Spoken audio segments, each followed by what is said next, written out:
আসসালামু আলাইকুম।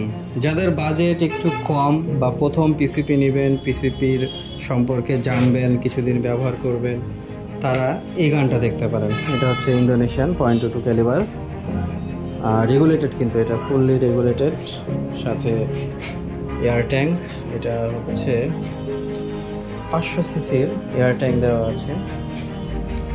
এটা হচ্ছে ট্রিগার সিস্টেম, ভেরি সফট। এটা গ্রিপ, অ্যালুমিনিয়ামের গ্রিপ পেয়ে যাবেন। সাথে বারটা কিন্তু অ্যাডজাস্টেবল, সো আপনারা হাইট অ্যাডজাস্টেবল হিসাবে এটা ব্যবহার করতে পারবেন। এইটা আপাতত স্টক অ্যাভেলেবল আছে। ও আরেকটা বিষয়, এই গানটা নিলে আমি আপনাদেরকে 6 মাসের একটা ওয়ারেন্টি প্রোভাইড করব এয়ার লিকেজের ক্ষেত্রে। আর এইটা কিন্তু খুবই রিজনেবল প্রাইস, আমি আপনাদেরকে প্রাইসটা জানাই দিই। এটা মাত্র 65,000 টাকা পড়বে। হ্যাঁ, ইন্দোনেশিয়ান পিসিপি। এটা হচ্ছে হ্যামার সিস্টেম, সিঙ্গেল শট, এটাতে ম্যাগজিন থাকে না। ওকে, আসসালামু আলাইকুম।